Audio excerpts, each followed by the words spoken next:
ਸਤਿ ਸ਼੍ਰੀ ਅਕਾਲ। ਤੁਸੀਂ ਵੇਖ ਰਹੇ ਹੋ ਟੀਵੀ ਪੰਜਾਬ ਤੇ ਮੈਂ ਹਾਂ ਤੁਹਾਡੇ ਨਾਲ ਇੰਦਰਪ੍ਰੀਤ ਕੌਰ ਸੰਘੇੜਾ। ਖਬਰਾਂ ਦੇ ਇਸ ਬੁਲੇਟਿਨ ਵਿੱਚ ਤੁਹਾਡਾ ਸਵਾਗਤ ਹੈ। ਸਭ ਤੋਂ ਪਹਿਲਾਂ ਨਜ਼ਰ ਮਾਰਦੇ ਹਾਂ ਚੁਣਵੀਆਂ ਖਬਰਾਂ ਤੇ। ਦੋ ਸੂਬਿਆਂ ਤੋਂ ਇਮੀਗ੍ਰੇਸ਼ਨ ਦੀ ਵੱਡੀ ਖਬਰ, ਕਈ ਉਮੀਦਵਾਰਾਂ ਨੂੰ ਮਿਲੇ ਸੱਦੇ। ਇਮੀਗ੍ਰੇਸ਼ਨ ਵਿੱਚ ਹੋਈ ਬਦਲਾਵ, ਸਕਿਲਡ ਵਰਕਰਾਂ ਨੂੰ ਮਿਲੀ ਰਾਹਤ। ਘਰ 'ਚ ਲੱਗੀ ਅੱਗ, ਇੱਕ ਦੀ ਗਈ ਜਾਨ, ਦੋ ਜ਼ਖਮੀ। ਹਥਿਆਰਾਂ ਖਿਲਾਫ ਟਰੂਡੋ ਦਾ ਬਿਆਨ, ਟਰੂਡੋ ਨੇ ਪ੍ਰਗਟਾਈ ਚਿੰਤਾ। ਇਮੀਗ੍ਰੇਸ਼ਨ ਦੇ ਨਾਲ ਜੁੜੀ ਹੋਈ ਵੱਡੀ ਖਬਰ ਸਾਹਮਣੇ ਆਈ ਹੈ, ਜਿੱਥੇ ਦੋ ਸੂਬਿਆਂ ਵੱਲੋਂ ਡਰਾਅ ਕੱਢੇ ਗਏ। ਡਰਾਅ ਤਹਿਤ ਕਈ ਉਮੀਦਵਾਰਾਂ ਦੀ ਕਿਸਮਤ ਜਾਗੀ ਹੈ।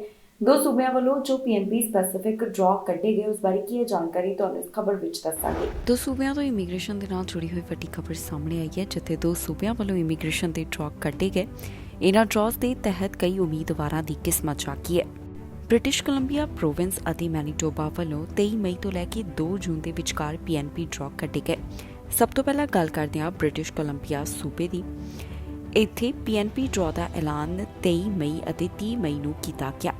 23 ਮਈ ਨੂੰ ਜੋ ਡਰਾਅ ਕੱਢਿਆ ਗਿਆ, ਉੱਥੇ ਸੂਬੇ ਵੱਲੋਂ 140 ਉਮੀਦਵਾਰਾਂ ਨੂੰ 4 ਡਰਾਅ ਦੇ ਰਾਹੀਂ ਇਨਵੀਟੇਸ਼ਨ ਦਿੱਤੇ ਗਏ। ਵੱਡੇ ਡਰਾਅ ਦੇ ਵਿੱਚ 103 ਉਮੀਦਵਾਰਾਂ ਦੀ ਕਿਸਮਤ ਜਾਗੀ, ਜੋ ਕਿ ਸਕਿਲਡ ਵਰਕਰ ਅਤੇ ਇੰਟਰਨੈਸ਼ਨਲ ਗ੍ਰੈਜੂਏਟ ਸਟਰੀਮ ਦੇ ਨਾਲ ਜੁੜੇ ਹੋਏ ਸਨ। ਇਨ੍ਹਾਂ ਉਮੀਦਵਾਰਾਂ ਦੇ ਕੋਲ ਘੱਟੋ-ਘੱਟ 90 ਅੰਕਾਂ ਦੀ ਜ਼ਰੂਰਤ ਰਹੀ। ਟਾਰਗੇਟਡ ਡਰਾਅ ਦੇ ਵਿੱਚ 20 ਇਨਵੀਟੇਸ਼ਨ ਜਾਰੀ ਕੀਤੇ ਗਏ। 17 targeted draw health care worker ਦੇ ਵਾਸਤੇ ਸਨ ਤੇ ਪ੍ਰਾਇਓਰਿਟੀ ਆਕੂਪੇਸ਼ਨ ਵਾਸਤੇ 5 ਦੀ ਗਿਣਤੀ ਦੱਸੀ ਗਈ, ਜਿਨ੍ਹਾਂ ਨੂੰ ਘੱਟੋ-ਘੱਟ 60 ਅੰਕਾਂ ਦੀ ਜ਼ਰੂਰਤ ਸੀ। 30 ਮਈ ਨੂੰ ਇੱਕ ਵੱਡਾ ਜਨਰਲ ਡਰਾਅ ਵੀ ਕੱਢਿਆ ਗਿਆ, ਜਿਸ ਵਿੱਚ 151 ਉਮੀਦਵਾਰਾਂ ਨੂੰ ਸੱਦੇ ਜਾਰੀ ਕੀਤੇ ਗਏ। ਇਹ ਉਮੀਦਵਾਰ ਸਕਿਲਡ ਵਰਕਰ, ਇੰਟਰਨੈਸ਼ਨਲ ਗ੍ਰੈਜੂਏਟ ਅਤੇ entry level and semi skilled stream ਦੇ ਨਾਲ ਜੁੜੇ ਹੋਏ ਸਨ।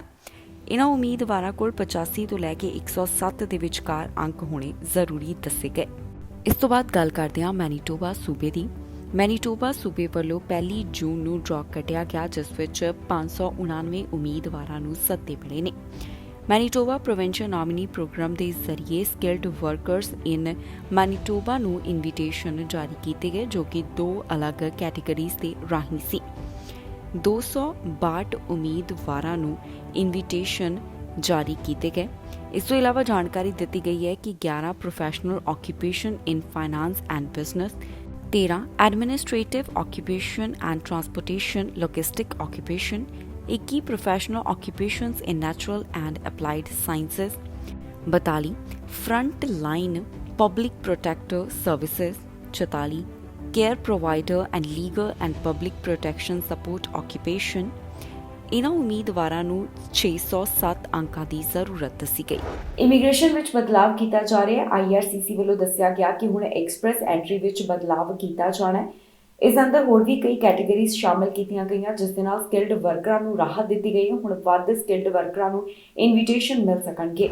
ਇਮੀਗ੍ਰੇਸ਼ਨ ਦੇ ਪੱਖ ਤੋਂ ਇੱਕ ਵੱਡੀ ਜਾਣਕਾਰੀ ਸਾਹਮਣੇ ਆਈ ਹੈ, ਜਿੱਥੇ ਇਮੀਗ੍ਰੇਸ਼ਨ ਦੇ ਵਿੱਚ ਬਦਲਾਵ ਕੀਤਾ ਜਾ ਰਿਹਾ ਹੈ। ਇਮੀਗ੍ਰੇਸ਼ਨ ਮੰਤਰੀ ਵੱਲੋਂ ਇਸ ਬਾਰੇ ਅਪਡੇਟ ਜਾਰੀ ਕਰਦਿਆਂ ਦੱਸਿਆ ਗਿਆ ਕਿ ਹੁਣ ਐਕਸਪ੍ਰੈਸ ਐਂਟਰੀ ਉਮੀਦਵਾਰਾਂ ਦੀ ਚੋਣ ਕੈਟੇਗਰੀ ਬੇਸਡ ਹੋਵੇਗੀ। Immigration, refugees and citizenship Canada ਵੱਲੋਂ ਦੱਸਿਆ ਗਿਆ ਕਿ ਹੁਣ ਕਿਹੜੀਆਂ ਕੈਟੇਗਰੀਜ਼ ਦੇ ਰਾਹੀਂ ਐਕਸਪ੍ਰੈਸ ਐਂਟਰੀ ਦੇ ਉਮੀਦਵਾਰਾਂ ਨੂੰ ਚੁਣਿਆ ਜਾਵੇਗਾ। ਜਿਹੜੇ ਉਮੀਦਵਾਰਾਂ ਦੀ ਚੋਣ ਕੀਤੀ ਜਾਣੀ ਹੈ, ਉਹਨਾਂ ਵਾਸਤੇ ਜ਼ਰੂਰੀ ਹੈ ਕਿ ਉਹਨਾਂ ਕੋਲ ਕੁਝ ਖਿੱਤਿਆਂ ਦਾ ਕੰਮ ਦਾ ਤਜਰਬਾ ਹੋਵੇ ਤੇ ਉਹਨਾਂ ਦੀ ਫ੍ਰੈਂਚ ਭਾਸ਼ਾ ਵੀ ਵਧੀਆ ਹੋਵੇ। ਜਿਹੜੇ ਖਿੱਤਿਆਂ ਦਾ ਭਾਵ ਕਿ ਕੰਮਾਂ ਦਾ ਜ਼ਿਕਰ ਕੀਤਾ ਗਿਆ, ਉਹਨਾਂ ਦੀ ਲਿਸਟ ਕੁਝ ਇਸ ਪ੍ਰਕਾਰ ਹੈ: health care, science, technology, engineering and mathematics, professions, trades, ਜਿਸ ਵਿੱਚ ਕਾਰਪੈਂਟਰ, ਪਲੰਬਰ, ਕੰਟਰੈਕਟਰ ਨੂੰ ਸ਼ਾਮਲ ਕੀਤਾ ਗਿਆ, ਟਰਾਂਸਪੋਰਟ, ਐਗਰੀਕਲਚਰ ਅਤੇ ਐਗਰੀ ਫੂਡ। ਇਹਨਾਂ ਕੰਮਾਂ ਦੇ ਆਧਾਰ ਦੇ ਉੱਪਰ ਹੀ ਉਮੀਦਵਾਰਾਂ ਦੀ ਚੋਣ ਹੋਵੇਗੀ। ਇਸ ਬਾਰੇ ਗੱਲ ਕਰਦਿਆਂ ਇਮੀਗ੍ਰੇਸ਼ਨ ਮੰਤਰੀ ਦਾ ਕਹਿਣਾ ਹੈ ਕਿ ਇਸ ਦੇ ਨਾਲ ਆਈਆਰਸੀਸੀ ਨੂੰ ਇਹ ਫਾਇਦਾ ਹੋਵੇਗਾ ਕਿ ਉਹ ਵੱਧ ਸਕਿਲਡ ਵਰਕਰਸ ਨੂੰ ਇਨਵੀਟੇਸ਼ਨ ਜਾਰੀ ਕਰ ਸਕਦੇ ਨੇ। ਇਸ ਤੋਂ ਇਲਾਵਾ ਪੂਰੀ ਲਿਸਟ ਵੈਬਸਾਈਟ ਦੇ ਉੱਪਰ ਵੀ ਸਾਂਝੀ ਕੀਤੀ ਗਈ ਹੈ, ਜਿੱਥੇ ਆਸਾਨੀ ਦੇ ਨਾਲ ਜਾਣਿਆ ਜਾ ਸਕਦਾ ਹੈ। ਘਰ ਵਿੱਚ ਅੱਗ ਲੱਗਣ ਦਾ ਮਾਮਲਾ ਸਾਹਮਣੇ ਆਇਆ। ਬ੍ਰੈਂਪਟਨ ਤੋਂ ਇੱਕ ਘਟਨਾ ਸਾਹਮਣੇ ਆ ਰਹੀ ਹੈ, ਜਿੱਥੇ ਅੱਗ ਲੱਗਣ ਕਾਰਨ ਇੱਕ ਦੀ ਜਾਨ ਚਲੀ ਗਈ ਤੇ 2 ਜ਼ਖਮੀ ਦੱਸੇ ਜਾ ਰਹੇ ਨੇ। ਪੁਲਿਸ ਮਾਮਲੇ ਦੀ ਜਾਂਚ ਕਰ ਰਹੀ ਹੈ। ਬ੍ਰੈਂਪਟਨ ਤੋਂ ਇੱਕ ਅਜਿਹਾ ਮਾਮਲਾ ਸਾਹਮਣੇ ਆਇਆ, ਜਿੱਥੇ ਘਰ ਵਿੱਚ ਅੱਗ ਲੱਗੀ ਹੈ। ਅੱਗ ਲੱਗਣ ਕਾਰਨ ਇੱਕ ਔਰਤ ਦੀ ਜਾਨ ਚਲੀ ਗਈ। ਇਸ ਤੋਂ ਇਲਾਵਾ ਇੱਕ ਅਡਲਟ ਤੇ ਬੱਚਾ ਜ਼ਖਮੀ ਦੱਸੇ ਜਾ ਰਹੇ ਨੇ।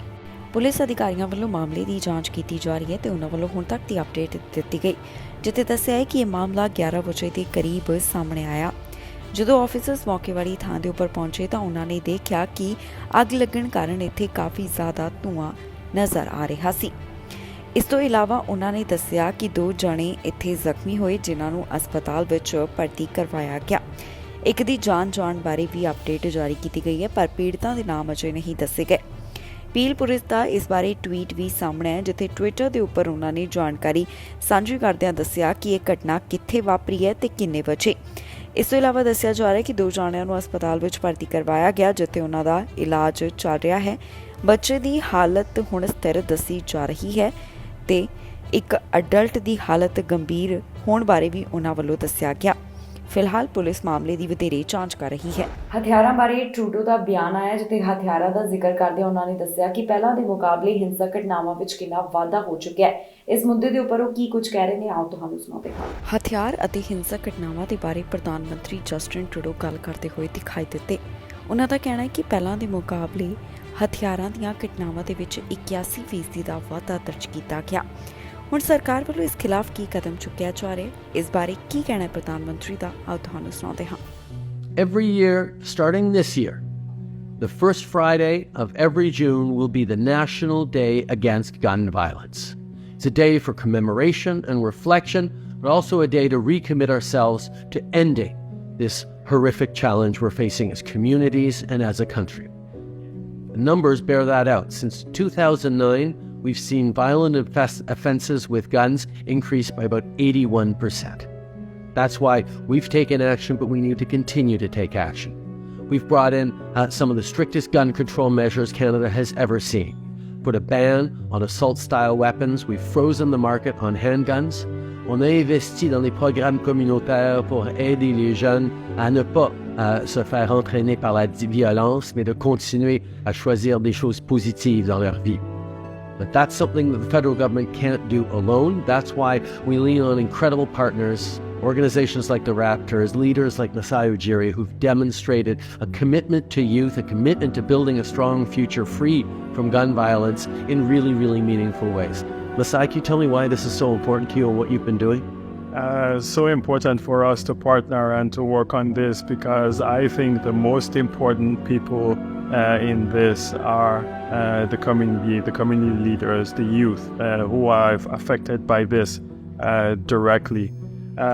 I have seen, like that when I listen to the news or read the news, I've seen that this is becoming closer and closer, and we need to pay attention to this. And it goes back, to all my dealings with the LaLoche shooting and relating to partnering with these groups that I think are the ones that lead us, that are going to help us communicate with these people. ਪ੍ਰਧਾਨ ਮੰਤਰੀ Justin Trudeau ਹੱਕਾਂ ਬਾਰੇ ਬੋਲੇ ਨੇ, ਜਿੱਥੇ gender ਦੀ ਗੱਲ ਉਹਨਾਂ ਵੱਲੋਂ ਕੀਤੀ ਗਈ। ਖੁਦ ਦੇ ਸੋਸ਼ਲ ਮੀਡੀਆ ਪਲੇਟਫਾਰਮ ਦੇ ਰਾਹੀਂ ਉਹਨਾਂ ਨੇ ਇੱਕ ਸੁਨੇਹਾ ਜਾਰੀ ਕੀਤਾ। ਜੈਂਡਰ ਇਕੁਐਲਿਟੀ ਦੇ ਬਾਰੇ ਪ੍ਰਧਾਨ ਮੰਤਰੀ ਜਸਟਿਨ ਟਰੂਡੋ ਬੋਲੇ ਨੇ। ਸੋਸ਼ਲ ਮੀਡੀਆ ਦੇ ਰਾਹੀਂ ਉਹਨਾਂ ਵੱਲੋਂ ਇਸ ਨਾਲ ਜੁੜਿਆ ਆਪਣਾ ਪੱਖ ਰੱਖਿਆ ਗਿਆ। ਆਪਣੇ ਹੱਕਾਂ ਦੀ ਗੱਲ ਵੀ ਪ੍ਰਧਾਨ ਮੰਤਰੀ ਕਰਦੇ ਹੋਏ ਦਿਖਾਈ ਦਿੱਤੇ। ਕੀ ਕਹਿਣਾ ਹੈ ਉਹਨਾਂ ਦਾ, ਆਓ ਤੁਹਾਨੂੰ ਸੁਣਾਉਂਦੇ ਹਾਂ। No ifs, ands, or buts about it. Of course, it's easy to say. It's harder to make sure it actually happens that way. But that's what we've been focused on since 2015. Making sure Canada is a place where you can be open, to be who you are, and where you're safe to love whom you love. The first Pride Month after we formed government, we raised the Pride flag on Parliament Hill. It was the first time the flag had ever flown on the hill, a symbol of hope and solidarity. Every year now, it's a deeply meaningful moment. And it was just us getting started. Our government introduced and passed legislation that explicitly protects Canadians from discrimination and hate crimes based on gender identity or expression. We promised to eliminate the blood donation ban for men who have sex with men, and we funded the research necessary that allowed Health Canada to authorize Canadian Blood Services and Héma-Québec to lift that ban. We launched the federal 2S LGBTQI+ action plan, the first of its kind in our history, which outlines the whole of government approach to strengthen rights and promote equality. We move forward on criminalizing conversion therapy, which eliminates this degrading and barbaric practice from everywhere in Canada forever. We welcomed in 2S LGBTQI+ refugees fleeing violence and persecution around the world. at the same time as we're strengthening our fight for human rights, particularly in developing countries. And we delivered an official apology in the House of Commons for the rejection, oppression, and criminalization of 2S LGBTQI+ workers within the federal government. We've all watched it in the news, read the headlines in the papers, seen the posts on social media, heard about it from friends, or, for far too many Canadians, lived it in their everyday lives. Transphobia, biphobia, homophobia. ਪ੍ਰਧਾਨ ਮੰਤਰੀ Justin Trudeau Toronto ਪਹੁੰਚੇ ਨੇ, ਜਿੱਥੇ ਉਹਨਾਂ ਵੱਲੋਂ ਇੱਕ ਹੋਰ ਪ੍ਰਧਾਨ ਮੰਤਰੀ ਦੇ ਨਾਲ ਮੁਲਾਕਾਤ ਕੀਤੀ ਗਈ ਹੈ। ਦੋਹਾਂ ਵੱਲੋਂ ਆਪਸੀ ਰਿਸ਼ਤਿਆਂ ਦਾ ਵੀ ਜ਼ਿਕਰ ਕੀਤਾ ਗਿਆ। ਪ੍ਰਧਾਨ ਮੰਤਰੀ ਜਸਟਿਨ ਟਰੂਡੋ ਟੋਰਾਂਟੋ ਵਿੱਚ ਪਹੁੰਚੇ, ਜਿੱਥੇ ਉਹਨਾਂ ਵੱਲੋਂ ਪੋਲਿਸ਼ ਪ੍ਰਧਾਨ ਮੰਤਰੀ ਦੇ ਨਾਲ ਮੁਲਾਕਾਤ ਕੀਤੀ ਗਈ। ਇਸ ਮੌਕੇ ਤੇ ਦੋਹਾਂ ਨੇਤਾਵਾਂ ਵੱਲੋਂ ਆਪਸੀ ਰਿਸ਼ਤਿਆਂ ਦੀ ਵੀ ਗੱਲ ਕੀਤੀ ਤੇ ਹੋਰ ਵੀ ਕਈ ਮੁੱਦੇ ਉਹਨਾਂ ਵੱਲੋਂ ਵਿਚਾਰੇ ਗਏ ਨੇ। ਕੀ ਕਹਿਣਾ ਹੈ ਉਹਨਾਂ ਦਾ, ਆਓ ਤੁਹਾਨੂੰ ਸੁਣਾਉਂਦੇ ਹਾਂ। Poland and Canada have a long and deep relationship. I mentioned our strong people-to-people ties with over 1 million Canadians, proudly proclaiming Polish heritage. But we also have deep historical ties. Over a century ago, more than 22,000 Polish soldiers came to Camp Kosciuszko in Niagara-on-the-Lake to train so they could fight for a free Poland. Sur les champs de bataille de la Première et de la Deuxième Guerre mondiale, les soldats de nos pays se sont battus côte à côte pour défendre la liberté et la démocratie. Et maintenant, au XXIe siècle, on est encore côte à côte en tant qu'alliés. We stand side by side with NATO, and through our work to support the Ukrainian people's courageous and fierce defense of their sovereignty, independence, and right to choose their own future. We do this because we both want to secure the best possible future for our people and for people around the world. This also means building a clean and prosperous economy where people from all walks of life can see opportunity for themselves. This means growing our economies, building resilient supply chains, and continuing to create great jobs for people. And there's a lot of momentum between our two countries. Since 2016, trade has grown by more than 53%, and we now do $4 billion of trade a year, in huge part thanks to the provisional implementation of CETA. Nova Scotia ਤੋਂ ਜੰਗਲ ਦੀ ਅੱਗ ਦੇ ਬਾਰੇ ਜਾਣਕਾਰੀ ਸਾਹਮਣੇ ਆਈ, ਜਿੱਥੇ ਇੱਥੋਂ ਦੇ ਪ੍ਰੀਮੀਅਰ ਗੱਲ ਕਰਦੇ ਹੋਏ ਦਿਖਾਈ ਦਿੱਤੇ। ਉਹਨਾਂ ਵੱਲੋਂ ਮੌਜੂਦਾ ਸਥਿਤੀ ਦੇ ਬਾਰੇ ਕੀ ਕੁਝ ਕਿਹਾ ਗਿਆ, ਆਓ ਤੁਹਾਨੂੰ ਸੁਣਾਉਂਦੇ ਹਾਂ। ਨੋਵਾ ਸਕੋਸ਼ੀਆ ਵਿੱਚ ਇਸ ਸਮੇਂ ਜੰਗਲ ਦੀ ਅੱਗ ਦੇ ਕੀ ਹਾਲਾਤ ਬਣੇ ਹੋਏ ਨੇ, ਇਸ ਬਾਰੇ ਨੋਵਾ ਸਕੋਸ਼ੀਆ ਦੇ ਪ੍ਰੀਮੀਅਰ ਦਾ ਬਿਆਨ ਸਾਹਮਣੇ ਹੈ, ਜਿੱਥੇ ਉਹਨਾਂ ਨੇ ਮੌਜੂਦਾ ਸਥਿਤੀ ਦੇ ਨਾਲ ਜਾਣੂ ਕਰਵਾਇਆ। ਇਸ ਮੌਕੇ ਉਹਨਾਂ ਦਾ ਕੀ ਕੁਝ ਕਹਿਣਾ ਹੈ, ਆਓ ਤੁਹਾਨੂੰ ਸੁਣਾਉਂਦੇ ਹਾਂ। Pound the hell out of these fires. They're hitting it with everything they have. And the effort to support them with resources continues, and it's coming together, continues to come together. 60 firefighters coming from Costa Rica, 17 from New England, and then another 18 over the next few days. And of course, our neighbors have been absolutely remarkable. Newfoundland has sent firefighters, and those water bombers that have been here all week, they're from Newfoundland. New Brunswick is here with water bombers, and now also a base for fire retardant material, PEI with firefighters and hose, Ontario with hose. Thank you to Premiers Fury, Higgs, King, and Ford. And I've heard, I have to say, it means so much. The national system of provinces helping provinces is working.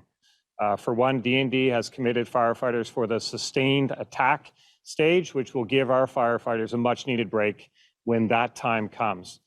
There's also a list of 140 Nova Scotians. That list is a growing list of names of volunteer firefighters from around the province that have stuck their hand up in the air and said, we can come and help. There's a process for working through that and mobilizing them as well. So everyone is digging deep. They're digging deep knowing that a stunning number of homes have been lost.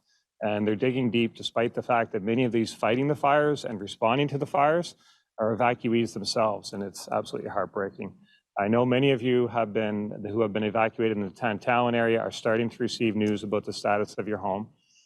If the news is the worst case scenario, I'm so sorry. And for those of you who are waiting patiently for information as to when you can get in to your home, even if it's for an hour, hopefully that's getting close, and the rain would certainly help. For those in Shelburne, As the cruise identifies homes that have been lost, we will work shoulder to shoulder with our municipal. ਸਾਫ਼ ਹਵਾ ਨੂੰ ਲੈ ਕੇ ਜ਼ਿਕਰ ਹੋਇਆ, ਜਿੱਥੇ ਗੱਲ ਕਹੀ ਗਈ ਹੈ ਕਿ ਅਮਰੀਕਾ ਵਾਸੀ ਉਹਨਾਂ ਨੂੰ ਸਾਫ਼ ਹਵਾ ਮਿਲਣੀ ਚਾਹੀਦੀ ਹੈ। ਸਦਨ ਦੇ ਵਿੱਚ ਇਸ ਗੱਲ ਨੂੰ ਲੈ ਕੇ ਜ਼ਿਕਰ ਹੋਇਆ। ਸਾਫ਼ ਹਵਾ ਨੂੰ ਲੈ ਕੇ ਜ਼ਿਕਰ ਹੋਇਆ, ਜਿੱਥੇ ਰਿਪਬਲਿਕਨ ਰਸ਼ੀਦਾ ਇਸ ਬਾਰੇ ਗੱਲ ਕਰਦੇ ਹੋਏ ਦਿਖਾਈ ਦਿੱਤੇ। ਉਹਨਾਂ ਵੱਲੋਂ ਕਿਹਾ ਗਿਆ ਕਿ ਹਰ ਅਮਰੀਕਾ ਵਾਸੀ ਇਹ ਚੀਜ਼ ਡਿਜ਼ਰਵ ਕਰਦਾ ਹੈ ਕਿ ਉਸਨੂੰ ਸਾਹ ਲੈਣ ਲਈ ਸਾਫ਼ ਹਵਾ ਮਿਲ ਸਕੇ। Everyone, no matter their zip code, should be able to enjoy natural resources. This week, Congresswoman Melanie Stansberry and I introduced the Environmental Justice and Recreation Permitting Act to require the Biden administration to complete an interagency report on the effects of special recreation permits on environmental justice communities. Our communities of color, Mr. Speaker, low-income communities, tribal and indigenous communities are on the front lines of the climate crisis.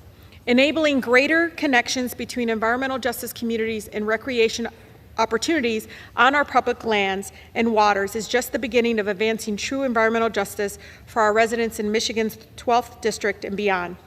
Every single American, Mr. Speaker, deserves the right to breathe clean air, and every American deserves to experience all that our public lands and waters have to offer, and this body must do more to protect them instead of gutting our bedrock environmental laws. This legislation, Mr. Speaker, did pass the House in the Protecting America's Wilderness and Public Lands Act, and I urge my colleagues to pass this common sense bill again this session. Thank you, and I yield. Child care ਦਾ ਮੁੱਦਾ ਉੱਠਿਆ, ਸਦਨ ਦੇ ਵਿੱਚ ਇਸ ਨੂੰ ਲੈ ਕੇ ਜ਼ਿਕਰ ਹੋਇਆ। ਹੁਣ ਬਾਈਡਨ ਪ੍ਰਸ਼ਾਸਨ ਦੇ ਬਾਰੇ ਕੀ ਕੁਝ ਕਿਹਾ ਜਾ ਰਿਹਾ ਹੈ, ਆਓ ਤੁਹਾਨੂੰ ਸੁਣਾਉਂਦੇ ਹਾਂ। ਚਾਈਲਡ ਕੇਅਰ ਪਲਾਨ ਦੇ ਬਾਰੇ ਫੈਡਰਲ ਸਰਕਾਰ ਦੇ ਉੱਪਰ ਸਵਾਲ ਖੜੇ ਕੀਤੇ ਗਏ ਹਨ। ਇਸ ਮੌਕੇ ਦੇ ਉੱਪਰ ਟੂਬਰਵਿਲ ਵੱਲੋਂ ਆਪਣਾ ਪੱਖ ਰੱਖਿਆ ਗਿਆ ਤੇ ਉਹਨਾਂ ਦਾ ਕੀ ਕੁਝ ਕਹਿਣਾ ਹੈ, ਆਓ ਤੁਹਾਨੂੰ ਸੁਣਾਉਂਦੇ ਹਾਂ। But we got real problems by the way the federal government funds our child care program. Now, it's pretty interesting to me we're doing this right now when we are having problems with our debt, okay? But that being said, we must remember that child care is run by the states, not the federal government. And that's the way it should be. But if my colleagues here get their way, child care facilities would only be eligible for all this new money only if they play by federal rules. Do we want that? We got to really think about that. That means that the federal government will control the curriculum, require child care workers to have a 4-year degree, price out the middle class. Ms. Lucas, would imposing a 4-year degree requirement on child care employees, what would it do to the labor market? Well, I think we've seen that in Washington, D.C., where they've moved in the direction of making these requirements, and it would obviously make it much more expensive. And as a parent, I think it is misguided because, as we all know, when you're looking for care for especially your youngest kids, what you're really focused on is having somebody who is loving, caring, patient, and having a 4-year degree is certainly not a necessary requirement in that, and does needlessly push up costs. Thank you. What would it do to our religious providers and our private providers? I do think that that's something we should be concerned about. And I think it's great when you have state-based programs that are, basically providing families with vouchers so they can make those choices. But, more than half of my understanding is a little more than half of all daycare slots are faith-based, and we need to make sure of that. I worry when I was looking at the proposals for Build Back Better and the child care provisions in there, that there was a threat that there could be ਪ੍ਰਧਾਨ ਮੰਤਰੀ Narendra Modi America ਆਉਣਗੇ। ਰਾਸ਼ਟਰਪਤੀ Biden ਵੱਲੋਂ ਨਵਾਜ਼ ਦੇ dinner ਦਾ ਆਯੋਜਨ ਕੀਤਾ ਗਿਆ, ਜਿੱਥੇ ਫਰਸਟ ਲੇਡੀ ਵੀ ਮੌਜੂਦ ਹੋਣ ਵਾਲੇ ਨੇ। ਫਿਰ ਉਹਨਾਂ ਵੱਲੋਂ ਸਦਨ ਨੂੰ ਵੀ ਸੰਬੋਧਿਤ ਕੀਤਾ ਜਾਣਾ ਹੈ। ਅਮਰੀਕੀ ਸੰਸਦ ਨੂੰ ਪ੍ਰਧਾਨ ਮੰਤਰੀ ਨਰਿੰਦਰ ਮੋਦੀ ਵੱਲੋਂ ਸੰਬੋਧਨ ਕੀਤਾ ਜਾਵੇਗਾ। ਰਾਸ਼ਟਰਪਤੀ ਜੋ ਬਾਈਡਨ ਦੇ ਸੱਦੇ ਦੇ ਉੱਪਰ ਉਹ ਹੁਣ ਅਮਰੀਕਾ ਆ ਰਹੇ ਨੇ। ਜੀ ਹਾਂ, ਪ੍ਰਧਾਨ ਮੰਤਰੀ ਨਰਿੰਦਰ ਮੋਦੀ ਜੂਨ ਦੇ ਅੰਤ ਵਿੱਚ ਅਮਰੀਕਾ ਦਾ ਦੌਰਾ ਕਰਨਗੇ। ਰਾਸ਼ਟਰਪਤੀ ਜੋ ਬਾਈਡਨ ਨੇ ਪੀਐਮ ਮੋਦੀ ਵਾਸਤੇ ਡਿਨਰ ਦਾ ਆਯੋਜਨ ਕੀਤਾ। ਇਸ ਦੌਰਾਨ ਭਾਰਤ ਦੇ ਪ੍ਰਧਾਨ ਮੰਤਰੀ ਨਰਿੰਦਰ ਮੋਦੀ ਅਮਰੀਕੀ ਕਾਂਗਰਸ ਦੇ ਸਾਂਝੇ ਸੈਸ਼ਨ ਨੂੰ ਸੰਬੋਧਨ ਕਰਨਗੇ। ਪ੍ਰਧਾਨ ਮੰਤਰੀ ਮੋਦੀ ਵੱਲੋਂ ਇਹ ਸੰਬੋਧਨ 22 ਜੂਨ ਨੂੰ ਕੀਤਾ ਜਾਵੇਗਾ। ਦੱਸਿਆ ਜਾ ਰਿਹਾ ਕਿ ਪ੍ਰਧਾਨ ਮੰਤਰੀ ਨਰਿੰਦਰ ਮੋਦੀ 22 ਜੂਨ ਨੂੰ ਅਮਰੀਕਾ ਦਾ ਦੌਰਾ ਕਰਨਗੇ ਤੇ ਰਾਸ਼ਟਰਪਤੀ ਜੋ ਬਾਈਡਨ ਤੇ ਫਰਸਟ ਲੇਡੀ ਜਿਲ ਬਾਈਡਨ ਇੱਕ ਸਰਕਾਰੀ ਰਾਤ ਦੇ ਖਾਣੇ ਤੇ ਉਹਨਾਂ ਦੀ ਮੇਜ਼ਬਾਨੀ ਕਰਨਗੇ। ਇਸ ਬਾਰੇ ਵਾਈਟ ਹਾਊਸ ਦਾ ਬਿਆਨ ਸਾਹਮਣੇ ਹੈ, ਜਿੱਥੇ ਉਹਨਾਂ ਕਿਹਾ ਕਿ ਆਗਾਮੀ ਯਾਤਰਾ ਸੰਯੁਕਤ ਰਾਜ ਅਤੇ ਭਾਰਤ ਵਿਚਾਲੇ ਡੂੰਘੇ ਤੇ ਨਜ਼ਦੀਕੀ ਸਾਂਝੇਦਾਰੀ ਦਾ ਪ੍ਰਤੀਕ ਹੈ। ਵਾਈਟ ਹਾਊਸ ਵੱਲੋਂ ਜਾਰੀ ਕੀਤੇ ਗਏ ਬਿਆਨ ਵਿੱਚ ਕਿਹਾ ਗਿਆ ਕਿ ਅਮਰੀਕੀ ਰਾਸ਼ਟਰਪਤੀ ਜੋ ਬਾਈਡਨ ਨਾਲ ਮੁਲਾਕਾਤ ਦੌਰਾਨ ਦੋਵੇਂ ਨੇਤਾ ਵਿਦਿਅਕ ਆਦਾਨ ਪ੍ਰਦਾਨ ਅਤੇ ਲੋਕਾਂ ਦੇ ਨਾਲ ਗੱਲਬਾਤ ਅੱਗੇ ਵਧਾਉਣ ਦੇ ਤਰੀਕਿਆਂ ਤੇ ਚਰਚਾ ਕਰਨਗੇ। ਇਸ ਤੋਂ ਇਲਾਵਾ ਹੋਰ ਵੀ ਕਈ ਮੁੱਦੇ ਵਿਚਾਰੇ ਜਾਣੇ ਨੇ। ਭਾਰਤ ਦੇ ਵਿੱਚ ਭਿਆਨਕ ਰੇਲ ਹਾਦਸਾ ਵਾਪਰਿਆ। ਉੜੀਸਾ ਦੇ ਵਿੱਚ ਇਹ ਘਟਨਾ ਵਾਪਰੀ ਹੈ, ਜਿਸ ਤੋਂ ਬਾਅਦ ਵਿਦੇਸ਼ੀ ਲੀਡਰ ਵੀ ਇਸ ਨੂੰ ਲੈ ਕੇ ਦੁੱਖ ਦਾ ਪ੍ਰਗਟਾਵਾ ਕਰਦੇ ਹੋਏ ਦਿਖਾਈ ਦੇ ਰਹੇ ਨੇ। ਦੱਸ ਦਈਏ ਕਿ 300 ਦੇ ਕਰੀਬ ਲੋਕਾਂ ਦੀ ਜਾਨ ਜਾ ਚੁੱਕੀ ਹੈ ਤੇ 900 ਤੋਂ ਵੱਧ ਲੋਕ ਰੇਲ ਹਾਦਸੇ ਵਿੱਚ ਜ਼ਖਮੀ ਹੋਏ। ਭਾਰਤ 'ਚ ਜੋ ਭਿਆਨਕ ਰੇਲ ਹਾਦਸਾ ਵਾਪਰਿਆ, ਉਸ ਤੋਂ ਬਾਅਦ ਵਿਦੇਸ਼ੀ ਲੀਡਰ ਵੀ ਦੁੱਖ ਦਾ ਪ੍ਰਗਟਾਵਾ ਕਰਦੇ ਹੋਏ ਦਿਖਾਈ ਦੇ ਰਹੇ ਨੇ।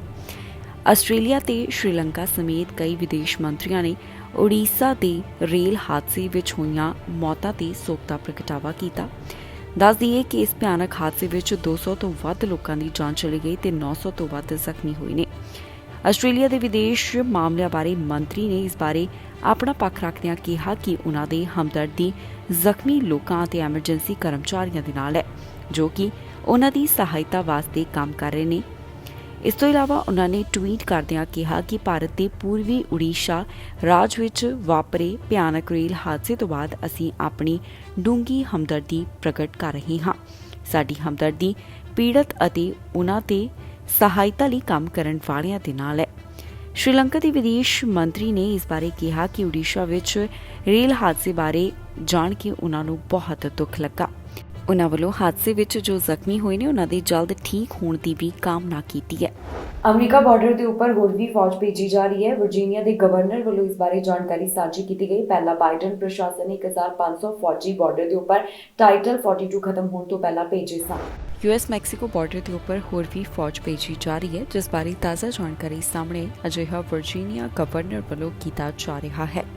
ਹਾਲ ਹੀ ਦੇ ਵਿੱਚ ਵਰਜੀਨੀਆ ਦੇ ਗਵਰਨਰ ਵੱਲੋਂ ਐਲਾਨ ਕੀਤਾ ਗਿਆ ਕਿ ਉਨ੍ਹਾਂ ਵੱਲੋਂ ਫੌਜ ਨੂੰ ਬਾਰਡਰ ਦੇ ਉੱਪਰ ਭੇਜਿਆ ਜਾਵੇਗਾ, ਜੋ ਕਿ ਰਿਪਬਲਿਕਨ ਯੂਐਸ ਸਟੇਟ ਲੀਡਰਸ ਦਾ ਸਾਥ ਦੇਣਗੇ। ਵਧੇਰੇ ਜਾਣਕਾਰੀ ਸਾਂਝੀ ਕਰਦਿਆਂ ਉਨ੍ਹਾਂ ਵੱਲੋਂ ਦੱਸਿਆ ਗਿਆ ਕਿ ਵਰਜੀਨੀਆ ਨੈਸ਼ਨਲ ਗਾਰਡ ਦੇ 100 ਮੈਂਬਰ ਉਨ੍ਹਾਂ ਵੱਲੋਂ ਅਤੇ 21 ਸਪੋਰਟ ਪਰਸਨ ਭੇਜੇ ਜਾ ਰਹੇ ਨੇ, ਜਿਨ੍ਹਾਂ ਵੱਲੋਂ ਬਾਰਡਰ ਦੇ ਉੱਪਰ ਡਿਊਟੀ ਕੀਤੀ ਜਾਣੀ ਹੈ। ਇਸ ਤੋਂ ਇਲਾਵਾ ਉਨ੍ਹਾਂ ਨੇ ਬਾਰਡਰ ਕ੍ਰਾਈਸਿਸ ਦਾ ਵੀ ਜ਼ਿਕਰ ਕੀਤਾ ਹੈ, ਜਿੱਥੇ ਦੱਸਿਆ ਕਿ ਮੌਜੂਦਾ ਸਮੇਂ ਬਾਰਡਰ ਦੀ ਜੋ ਸਥਿਤੀ ਹੈ ਉਹ ਸਿਰਫ ਦੇਸ਼ ਵਾਸਤੇ ਹੀ ਨਹੀਂ ਬਲਕਿ ਸੂਬਿਆਂ ਵਾਸਤੇ ਵੀ ਚਿੰਤਾ ਦਾ ਵਿਸ਼ਾ ਹੈ। ਦੱਸੀਏ ਕਿ ਮਈ ਦੀ ਸ਼ੁਰੂਆਤ ਦੇ ਵਿੱਚ ਬਾਈਡਨ ਪ੍ਰਸ਼ਾਸਨ ਵੱਲੋਂ 1500 ਫੌਜੀ ਵੀ ਬਾਰਡਰ ਦੇ ਉੱਪਰ ਭੇਜੇ ਗਏ ਸਨ। ਟਾਈਟਲ 42 ਖਤਮ ਹੋਣ ਤੋਂ ਪਹਿਲਾਂ ਹੀ ਫੌਜ ਨੂੰ ਤਾਇਨਾਤ ਕੀਤਾ ਗਿਆ ਸੀ, ਕਿਉਂਕਿ ਉਹਨਾਂ ਨੂੰ ਲੱਗਦਾ ਸੀ ਕਿ ਬਾਰਡਰ ਦੇ ਉੱਪਰ ਹਫੜਾ ਦਫੜੀ ਮਚ ਸਕਦੀ ਹੈ, ਜਿਸ ਕਾਰਨ ਉਹਨਾਂ ਨੇ ਪਹਿਲਾਂ ਹੀ ਫੌਜ ਨੂੰ ਉੱਥੇ ਤਾਇਨਾਤ ਕੀਤਾ। ਦੱਸਣਯੋਗ ਹੈ ਕਿ ਮੌਜੂਦਾ ਸਮੇਂ ਬਾਰਡਰ ਦੇ ਉੱਪਰ ਟਾਈਟਲ 8 ਲੱਗਿਆ ਹੋਇਆ ਹੈ। ਜੇਕਰ ਕਿਸੇ ਨੇ ਅਸਾਈਲਮ ਲੈਣੀ ਹੈ ਤਾਂ ਪਹਿਲਾਂ ਉਹਨਾਂ ਨੂੰ ਐਪ ਦੇ ਰਾਹੀਂ ਅਪਾਇੰਟਮੈਂਟ ਲੈਣੀ ਜ਼ਰੂਰੀ ਕੀਤੀ ਗਈ ਹੈ। ਇਸ ਦੇ ਨਾਲ ਹੀ ਜਾਂਦੇ ਇੱਕ ਵਾਰ ਫਿਰ ਤੋਂ ਨਜ਼ਰ ਮਾਰਦੇ ਹਾਂ ਚੋਣਵੀਆਂ ਖਬਰਾਂ ਤੇ। ਦੋ ਸੂਬਿਆਂ ਤੋਂ ਇਮੀਗ੍ਰੇਸ਼ਨ ਦੀ ਵੱਡੀ ਖਬਰ, ਕਈ ਉਮੀਦਵਾਰਾਂ ਨੂੰ ਮਿਲੇ ਸੱਦੇ। ਇਮੀਗ੍ਰੇਸ਼ਨ ਵਿੱਚ ਹੋਈ ਬਦਲਾਵ, ਸਕਿਲਡ ਵਰਕਰਾਂ ਨੂੰ ਮਿਲੀ ਰਾਹਤ। ਘਰ 'ਚ ਲੱਗੀ ਅੱਗ, ਇੱਕ ਦੀ ਗਈ ਜਾਨ ਤੋਂ ਜ਼ਖਮੀ। ਹਥਿਆਰਾਂ ਖਿਲਾਫ ਟਰੂਡੋ ਦਾ ਬਿਆਨ, ਟਰੂਡੋ ਨੇ ਪ੍ਰਗਟਾਈ ਚਿੰਤਾ। ਖਬਰਾਂ ਦੇ ਇਸ ਬੁਲੇਟਿਨ ਵਿੱਚ ਨਹੀਂ, ਫਿਲਹਾਲ ਮੈਨੂੰ ਇੰਦਰਪ੍ਰੀਤ ਕੌਰ ਸੰਘੇੜਾ ਨੂੰ ਦਿਓ ਇਜਾਜ਼ਤ ਤੇ ਤੁਸੀਂ ਵੇਖਦੇ ਰਹੋ ਟੀਵੀ ਪੰਜਾਬ।